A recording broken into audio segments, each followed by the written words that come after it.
One will arrive there in the capital, along wide avenues containing the triumphal arch, the pantheon of the army, the square of the people, things to take your breath away. Let it be built on such a scale that St. Peter's and its square will seem like toys in comparison. Those who enter the Reich Chancellery should feel that they stand before the lords of the world.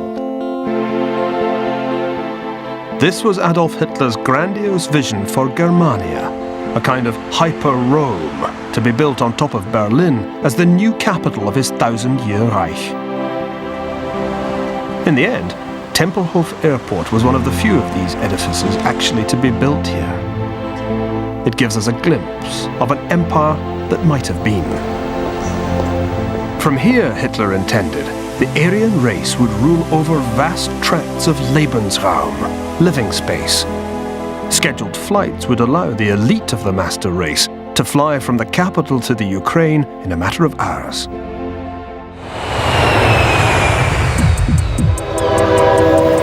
Thousands of miles to the east, Hitler's allies, the Japanese, were busy building their own version of Lebensraum, carving out a vast new empire in China and Southeast Asia. Together, Germany and Japan were creating a new world order in which the Aryan and Yamato peoples would be the masters. Their megalomaniac visions came much closer to being realized than most people like to admit. Take it! Take it!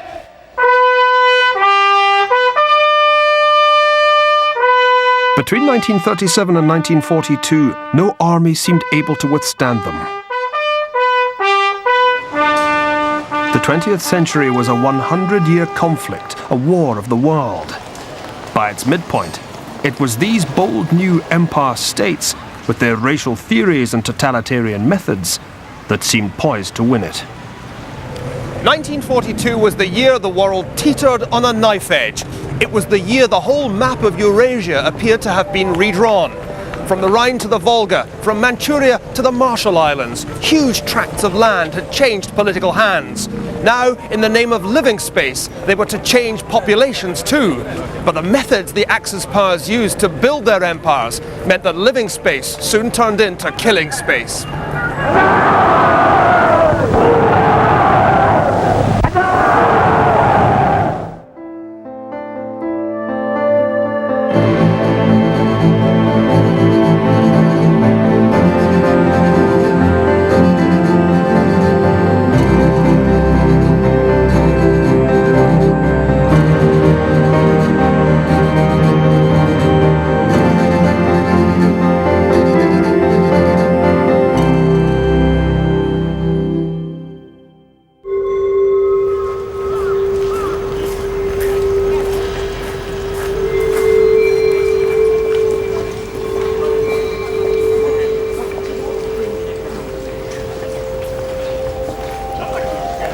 This is the Yasukuni Shrine in Tokyo, which houses the souls of the 2.5 million service personnel who've died in battle since the 1860s. Every year, 6 million Japanese come here to worship those who laid down their lives for emperor and country.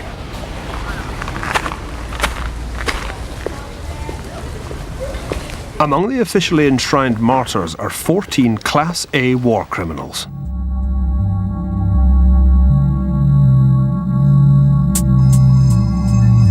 One of them is General Iwane Matsui, Commander-in-Chief of the Japanese forces in central China in 1937. Matsui was subsequently tried for his involvement in one of the most horrific atrocities of the Second World War.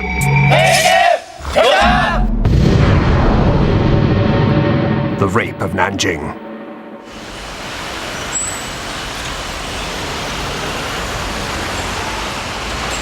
From the moment full-scale war broke out between Japan and China, General Matsui's imperial army inflicted defeat after defeat on the forces of the Chinese leader Chiang Kai-shek. But the fighting was harder than they'd expected. In the hope of ending the war, the Japanese determined to make an example of Chiang's capital, Nanjing.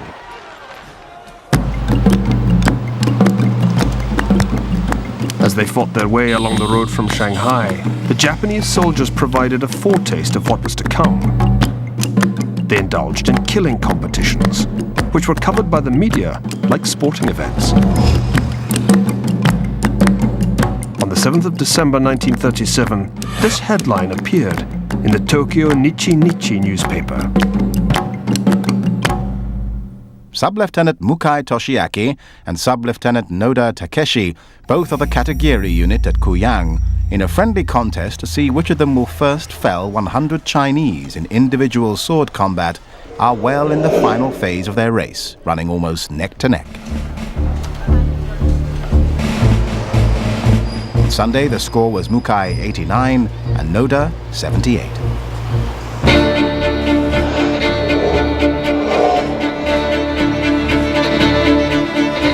As news of the approaching Japanese army reached the city of Nanjing, the Chinese authorities decided to shut all but one of the gates in the wall that encircled the city.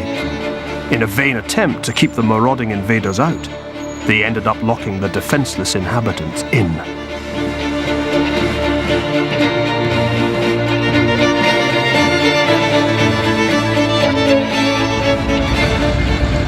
The Japanese 10th Army, under the command of the Emperor Hirohito's uncle, Prince Asaka Yasuhiko, arrived here at Nanjing city walls on December the 8th, 1937.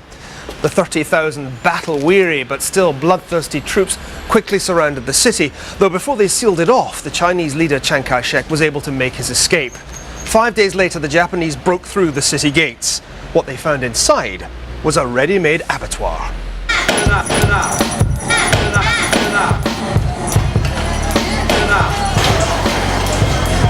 Prisoners were murdered in their tens of thousands, bayoneted, beheaded, and buried alive. And not only military prisoners, the violence swiftly became indiscriminate.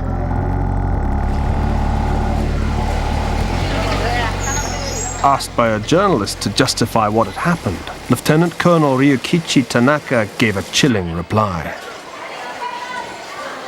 Frankly speaking, you and I have diametrically different views of the Chinese. You may be dealing with them as human beings, but I regard them as swine. We can do anything to such creatures. As Stalin's henchmen were treating distrusted ethnic minorities in the Soviet Union, as the Nazis would soon treat the Jews of Europe, so the Japanese thought of and treated the Chinese as subhumans.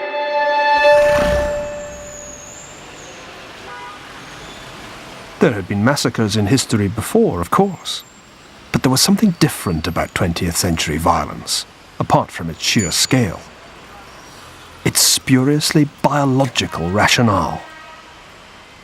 This capacity for regarding other human beings as members of a distinct and potentially malignant species, not just as animals but as vermin, was one of the reasons why 20th century conflict was so extraordinarily violent. Only make that mental leap, and warfare ceases to be an encounter between two uniformed armies. It becomes a matter of annihilation, in which everyone on the other side, men, women, children, and the elderly, can legitimately be slaughtered. Exemplary violence isn't just about killing, it's about humiliating as well. Events in Nanjing revealed another distinctive characteristic of 20th century conflict. That when violence was extended to civilians, it readily mutated into sexual violence. Perhaps the most striking feature of the attack on Nanjing were the rapes. Anything between 8,000 and 20,000 Chinese women were subjected to the most hideous sexual assaults. As one Japanese soldier, Takahiro Kozo, later confessed. Women suffered most. No matter how young or old, not one could escape the fate of being raped. We sent out trucks to the city streets and villages to seize a lot of women. And then each of them was allocated 15 to 20 soldiers for sexual intercourse and abuse. What are we to make of this behavior? Were Japanese troops somehow giving in to a primeval urge to impregnate the women of their enemy? Is it possible for men simultaneously to despise people as vermin and yet to desire them? Or was rape just bayoneting by other means?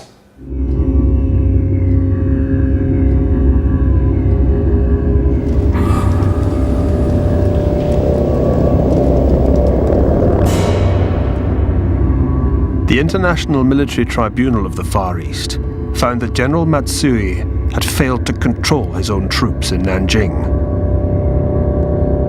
In 1948, he was sentenced to hang. The tribunal estimated that more than 260,000 civilians had died at the hands of Japanese soldiers in Nanjing, more than 4 times the number of British civilians killed during the entire Second World War. It gives you an idea of why, even to this day, the Chinese have not forgiven what was done during what the Japanese still call, with bizarre understatement, the China incident. The violence of the Japanese forces at Nanjing was only the most extreme illustration of the contempt with which they regarded those whom they'd vanquished.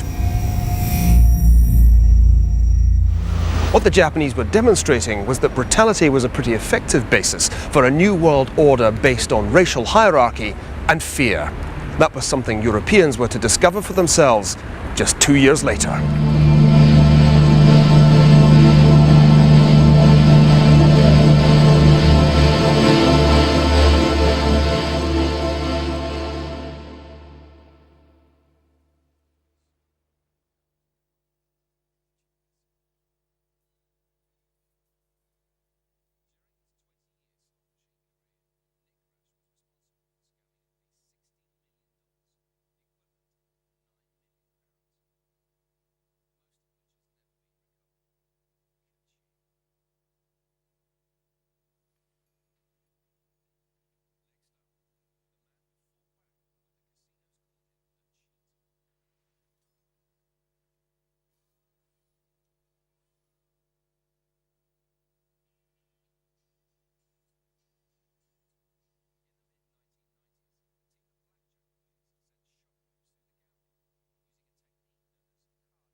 At 4:45 a.m. on September the 1st, 1939, tranquility of daybreak in western Poland was shattered by a devastating aerial bombardment.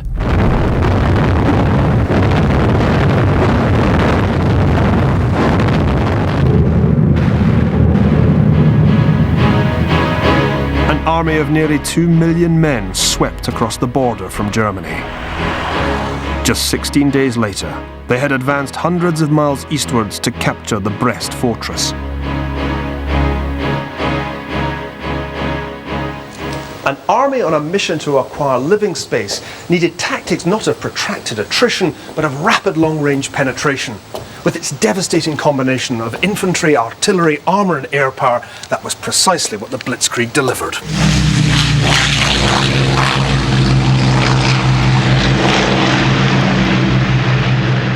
Hitler had now added Poland to Austria and Czechoslovakia, which he'd acquired without firing a shot the previous year. Denmark, Norway, the Low Countries, and France would be the next to fall. Hitler's dreams of a European empire were rapidly becoming a reality.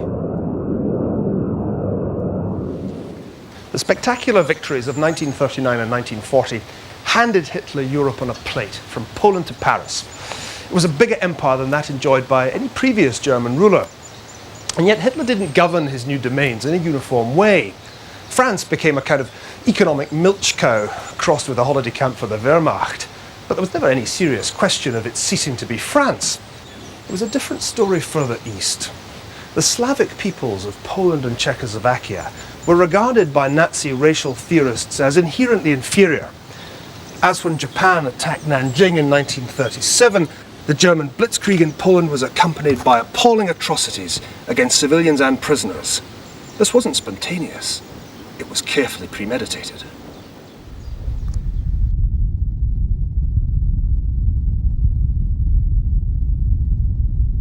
It was here in the Bavarian Alps that Hitler and his cronies came to lay their plans for world domination. The location was suitably grandiose. Indeed, Hitler found the landscape at Obersalzberg near Berchtesgaden so inspiring that he called this his secret capital. Of course, he didn't stay in the brand new Spa Hotel that stands here today. When Hitler had come to Obersalzberg in 1925, he'd stayed in a humble log cabin. It was here that he dictated the second half of Mein Kampf, with its pledge to enlarge Germany's living space.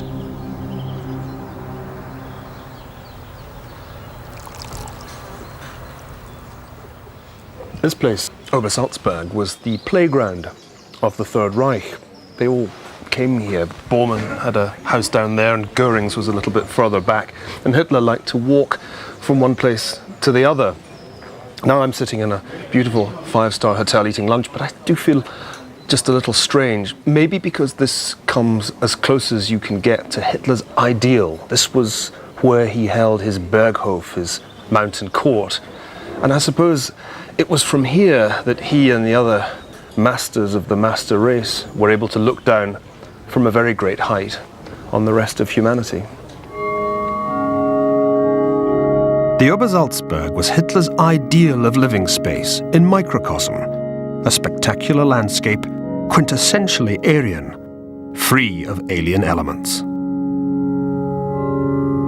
On August the 22nd, 1939, Hitler had met his military leaders here at the Berghof, the grand residence he'd built with royalties from Mein Kampf.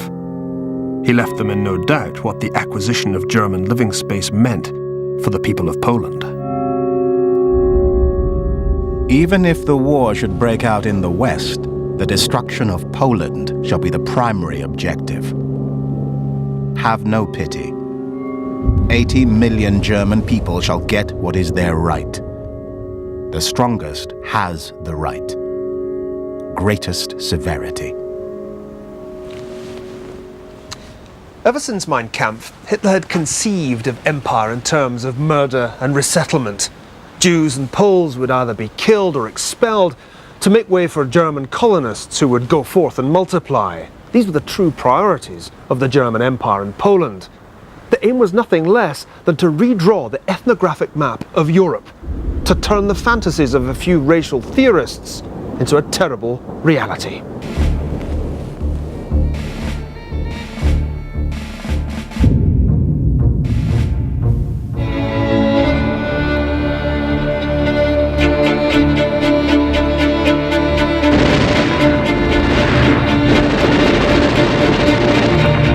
Hitler's blitzkrieg had conquered Poland in a matter of weeks. Now it was time to realize his dream by beginning the transformation of this newly acquired territory into living space for the German folk.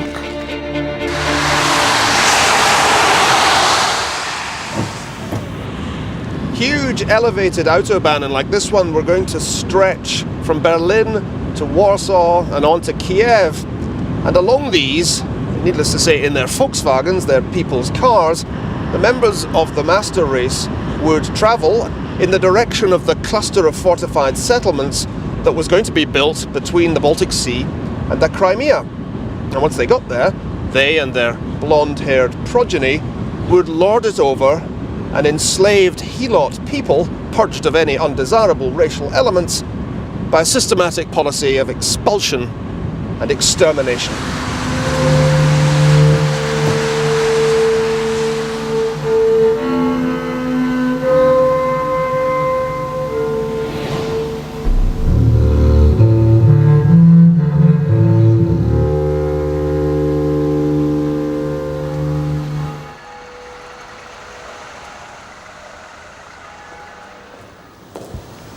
The mission of realizing Hitler's vision in Poland fell to its new Governor-General, a Bavarian lawyer and ardent Nazi, named Hans Frank. With the Polish army smashed, this ambitious man found himself in a position to decide the fate of 11 million people. Aged 39 when he installed himself here at Wawel Castle, the historic seat of the Polish monarchy, Frank immediately became infected by delusions of grandeur. He told his wife she would be the Queen of Poland. The country itself would be the first colonial settlement of the German Reich, to be colonized by a new generation of Goths and Vandals. My one ambition, he declared, is to elevate the Polish people to the honor of European civilization. The extraordinary thing is that a man who was both educated and cultured, who delighted in his new art collection, could regard mass murder as a civilizing strategy. One of Frank's first civilizing acts was to arrest and eventually murder 48,000 of Poland's intellectual, political and religious elite. Next, he turned his attention to the Jews.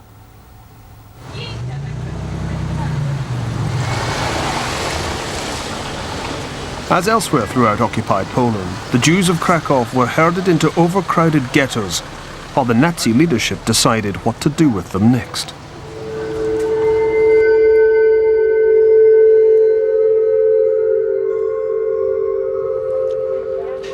It was as if the Nazis couldn't quite work out what they wanted to do more to the Jews. To get rid of them, or to exploit them. As a result, the Jews of the Polish ghettos were left in a kind of limbo, simultaneously underfed and overworked. The so-called Jewish question was simply left unresolved for the time being, leaving the Jews of a city like Krakow a contradiction at the heart of Frank's Nazi empire. Instead, attention turned to the burning question of what to do with the Germans' newly acquired Lebansraum in the Polish countryside.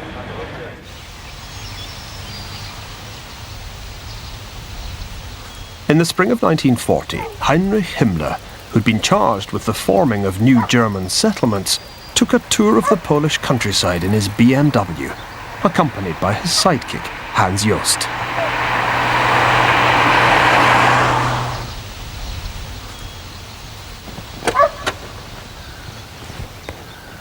Periodically, Himmler and Jost would pull over and stride out across the fields. According to Jost, Himmler would look out across the wide space, which was full, abundantly full of rich, fertile earth. All of this was now, once again, German soil. Here, Himmler enthused, the German plough would soon change the picture.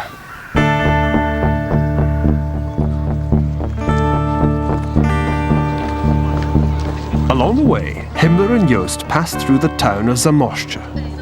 Himmler was so impressed with its dazzling Renaissance architecture that he decided to rename it. Himmlerstadt, as it would henceforth be known, would become the first foothold of the German folk on its new eastern frontier.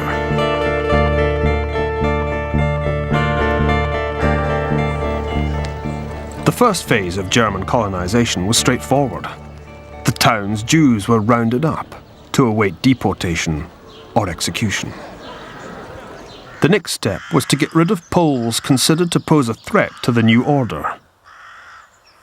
Many were taken to the old fortification on the edge of town known as the Rotunda.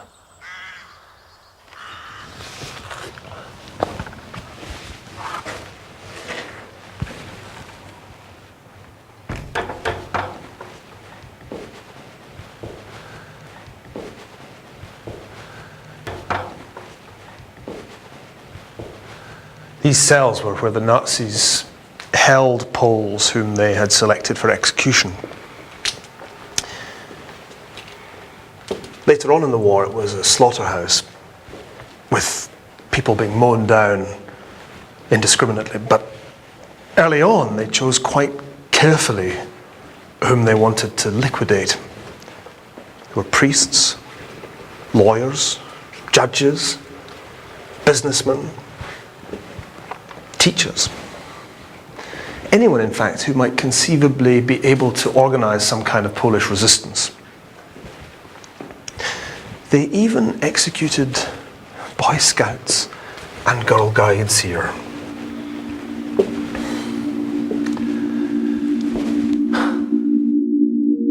Among the earliest victims was 16-year-old Grażyna Kieśniewska, one of 36 guides and scouts shot by the Nazis as potential resistance leaders.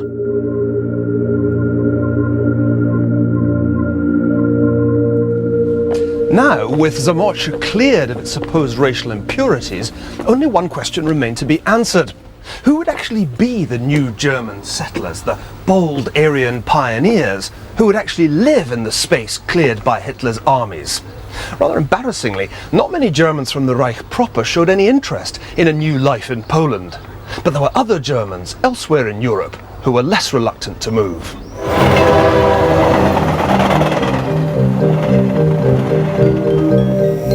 By the summer of 1941, Himmler's commissariat had settled 200,000 Volksdeutsche, ethnic Germans from elsewhere in Eastern Europe, in Western Poland. 25,000 of them found their way to Himmlerstadt.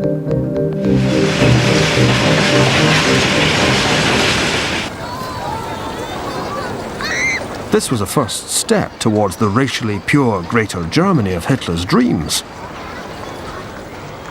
But more high-quality Aryans were clearly required. Himmler couldn't help noticing the rather large number of Aryan types among the Poles themselves.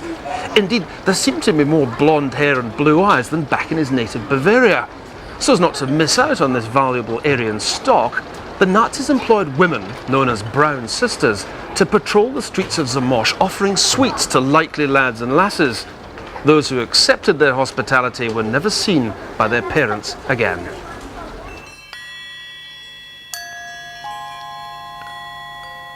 The Polish children who passed a variety of physical and psychological tests of racial value were sent off by Himmler to be Germanized in the fatherland.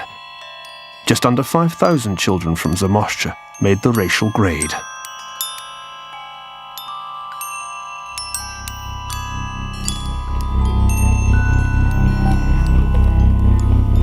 But 25,000 of the town's stolen children were deemed terminally Slavic. They were deported to concentration camps.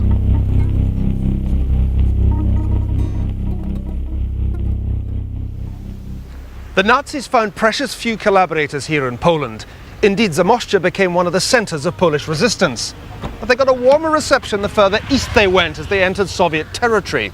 What nobody anticipated was that the biggest collaborator of them all would turn out to be the man actually running the Soviet Union.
Ever since Mein Kampf, Hitler had set his sights on conquering Russia. He blamed the Jews for the Russian Revolution. He despised the Slavs as Untermenschen. And he saw the vast plains of the Soviet Union as the ideal living space for the German folk. This made it all the more extraordinary that in August 1939, Hitler entered into a pact with Joseph Stalin to carve up Poland between them.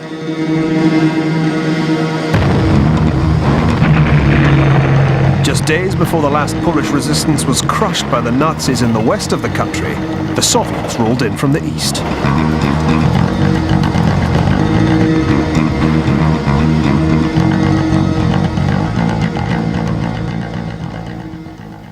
Not long after the German panzers had reached Brest, they were joined by the 29th Light Tank Brigade of the Red Army.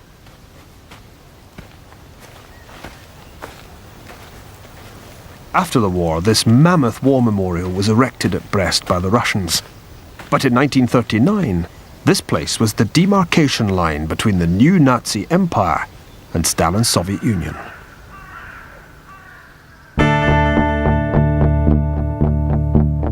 As the representatives of the two totalitarian regimes greeted each other, the scene had the quality of a mirror image. Despite their ideological differences, both seemed to treat the conquered Poles and to organize their empire states in much the same way. After an amicable joint parade here in Brest's main square, the Germans withdrew beyond the River Bug, leaving the Russians in charge. On the Soviet side of the line, 13 million Poles, including 250,000 prisoners of war, were about to discover the distinctive charms of life in the workers' paradise.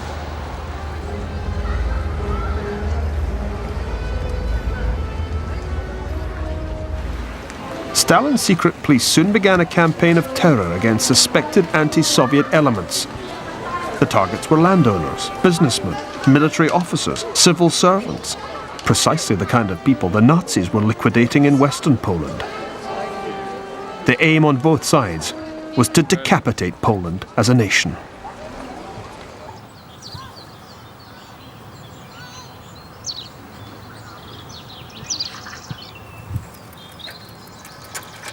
The peace of Polish family life was shattered with a knock at the door. Without any warning, armed Soviet militiamen burst in, read out a deportation order, and gave families as little as half an hour to pack up whatever possessions the militiamen didn't help themselves to. Then the families were frog-marched to the nearest railway station and herded onto cattle trucks. Between February 1940 and June 1941, over 1 million Poles were deported eastwards in this way, the majority of them destined for Soviet labor camps in Siberia or Central Asia. Theirs truly was a journey into hell.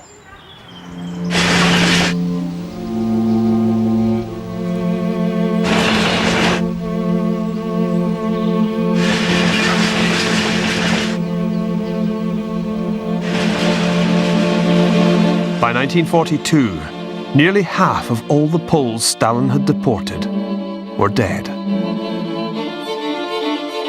Small wonder that when Stalin looked over the fence and saw Hitler's ethnically cleansed towns like Zamość, he felt he recognized a kindred spirit.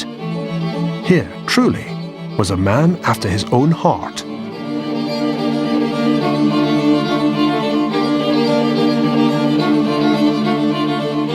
A true totalitarian.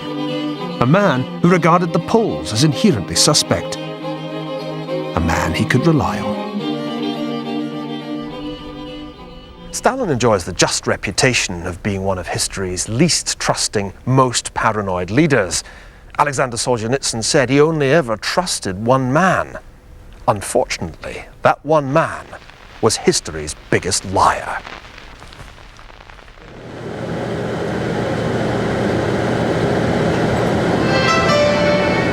Ladies and gentlemen, welcome aboard the bus to the Kerstein House, known in English as the Eagle's Nest. On April the 20th, 1939, Hitler had received an extraordinary 50th birthday present from Martin Bormann.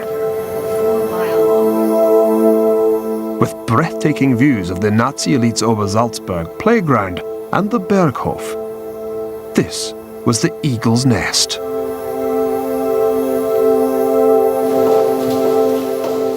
To get Hitler there, Bormann had constructed a 300-yard tunnel which led to a sumptuous brass-panelled lift. This transported the Führer to what would literally be the pinnacle of his power.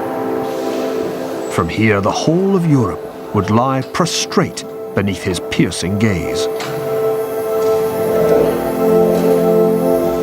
Sadly for Bormann, Hitler hated it. The tunnel and the lift made him claustrophobic, and the view from the top gave him vertigo. But in one respect, the Eagle's Nest provided inspiration in the form of its magnificent view of the mountain known as the Untersberg. Here, according to legend, lay slumbering the 12th century Emperor Frederick I, Friedrich Barbarossa. It seemed an appropriate name to give the most ambitious military operation and the most bloody act of betrayal in the War of the World.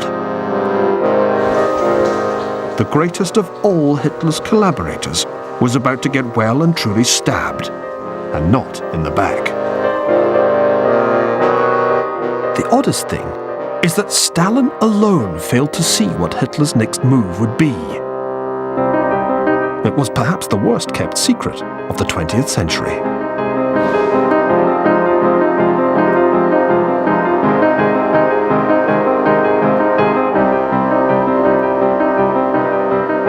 Even among the dreaming spars of Oxford, hundreds of miles from the killing fields of Poland, people had a pretty good idea of what Hitler was planning. This is the Fellows' betting book in the senior common room at Jesus College, Oxford. On June the 16th, 1941, the then tutor in physics, Claude Hurst, made a bet with his geographer colleague, J.N.L. Baker, then a flight lieutenant in the RAF. The stake was 1 bottle of port wine, and the bet was that before noon Greenwich Mean Time, on July the 1st, 1941, German armed forces would have crossed the Russian frontier. It was a bet that the physicist won, with 9 days to spare.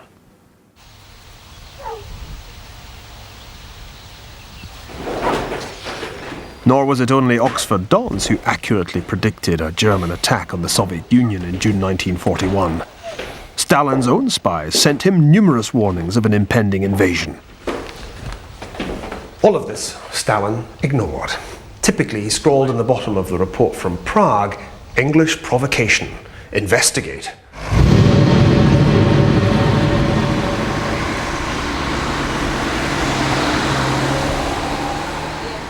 Here at Przemysl, the River San divided the Nazi-occupied sector of Poland from the Soviet sector.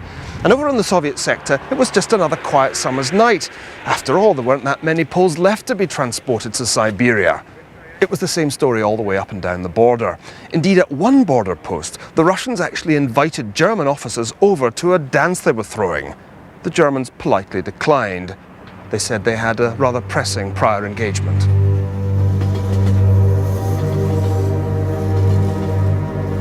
The Russian troops in Brest had spent the day drilling to the sound of a military band. That night, as usual, they'd got drunk.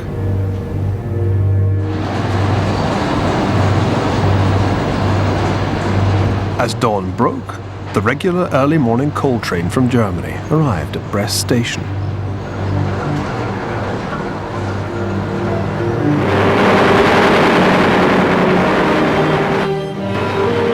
Suddenly, with no warning, the sealed cars opened and German machine gunners leapt out.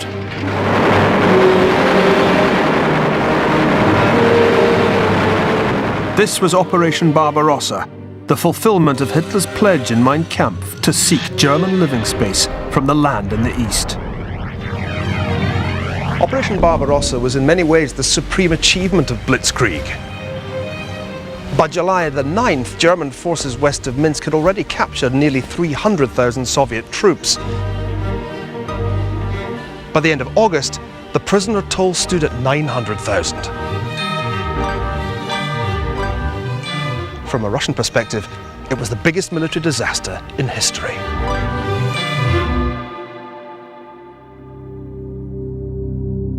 Yet it wasn't just living space Hitler was now pursuing.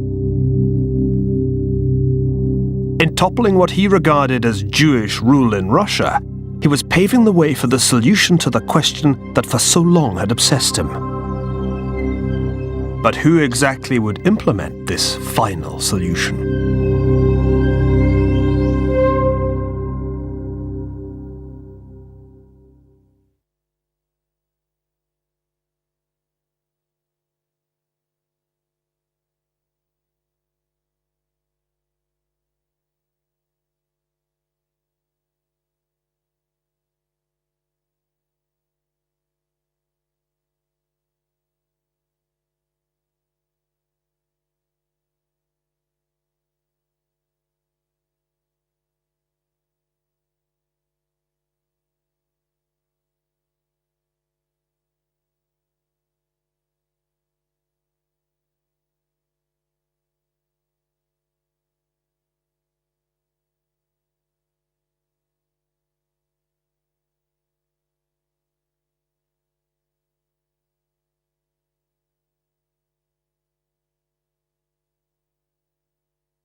When the first reports of the German invasion reached Stalin, he was at his dacha in the country. He was stunned. All Marshal Zhukov could hear at the other end of the line was Stalin's heavy breathing. Stalin just sat there. How could it be? How could Hitler, the man he thought he could trust, the man with whom he'd carved up Europe, have betrayed him? For Stalin, the alliance between Soviet socialism in one country and National Socialism had seemed natural. But Hitler had made his real views clear to his military commanders on the eve of Barbarossa. The communist is from first to last no comrade, he told them. It is a war of extermination.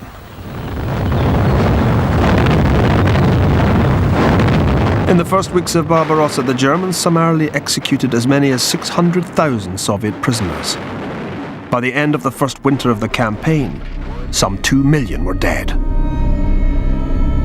Altogether, by the end of the war, over 3 million Soviet soldiers had died in captivity, more than half the total taken prisoner.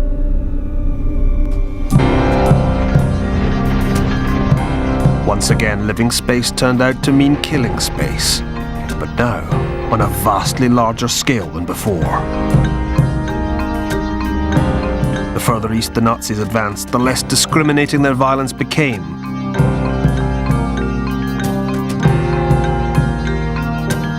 As for the Jews, the time had come for the logical conclusion of the Nazis' racial theory. If the Jews really were a species of vermin or virus, then the only definitive and final solution of the Jewish question would be their eradication. Other people had committed genocide in the past, as Hitler well knew, including, some would say, Stalin himself. But there was something unique about the Nazi war against the Jews and against the other minorities they considered unworthy of life. It was the fact that it was carried out by such well-educated people, by the products of what had once been one of the most sophisticated societies in the world.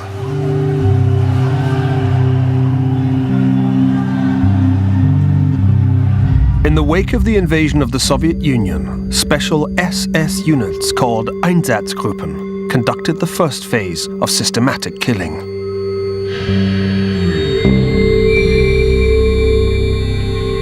Later, however, such duties were given to ordinary police battalions.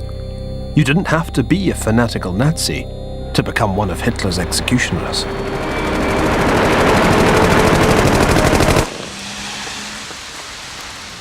As dawn broke on July the 13th, 1942, Reserve Police Battalion 101 arrived at the Polish village of Józefów.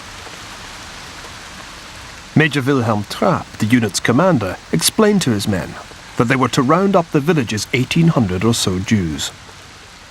They were to pick out the able-bodied young men who could be used as forced labourers or work Jews. They would then put the rest, the sick, the elderly, the women and the children, onto trucks and drive them to a quarry in the nearby forest.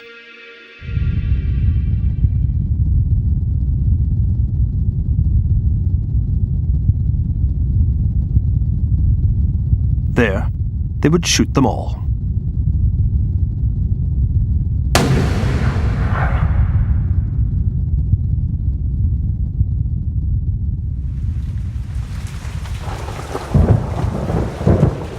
The killing went on all afternoon and all evening. Finally, at 9 o'clock, the battalion returned here to the town square. In the grotesquely euphemistic language of the Third Reich, Józefów was now Judenrein, cleansed of Jews. Between the summer of 1942 and the autumn of 1943, police battalions like 101 were responsible for shooting approximately 38,000 Jews. Here was the reality of Hitler's dream of living space. Not the sumptuous architecture of Tempelhof Airport. Not the grand scenery of the Bavarian Alps. Just a sordid slaughterhouse in the backwoods of Poland.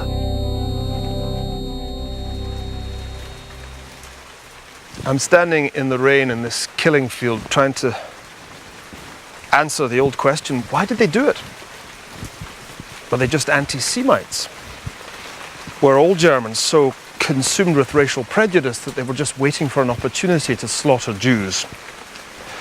Or did they know that they were doing wrong, but somehow suppress their qualms out of deference to authority or maybe peer group pressure? There's a third factor I think we shouldn't rule out, and that is simple self-preservation. Operation Barbarossa was much more costly in terms of human life than any of Hitler's previous campaigns. Killing Jews was a soft option compared with frontline operations. And after all, what do old men, women and children have in common? They don't shoot back.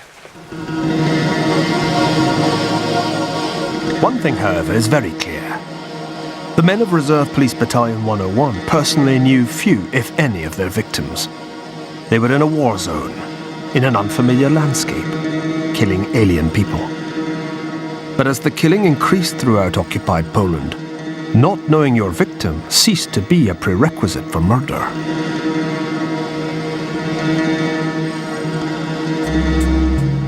A 100 miles north of Józefów, the Jews of Jedwabne were killed by their very own neighbours, people they had lived alongside quite harmoniously all their lives. The village's 1,600 Jews were herded into the barn of the town baker and burnt to death.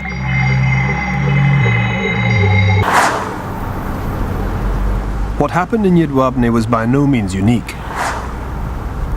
Throughout the Nazi Empire, collaborators were only too keen to carry out the will of their racist masters. In parts of Romania and Latvia, the Jews were killed before the Germans even arrived. Lithuanians and Ukrainians, who hailed the Germans as liberators from Stalin's tyranny, eagerly lent a hand. In any ethnically divided society, one people will always be tempted to align itself with the invader, on the principle that my enemy's enemy is my friend. This was a key factor in the success of both the German and Japanese empire states. Their racial ideology was contagious.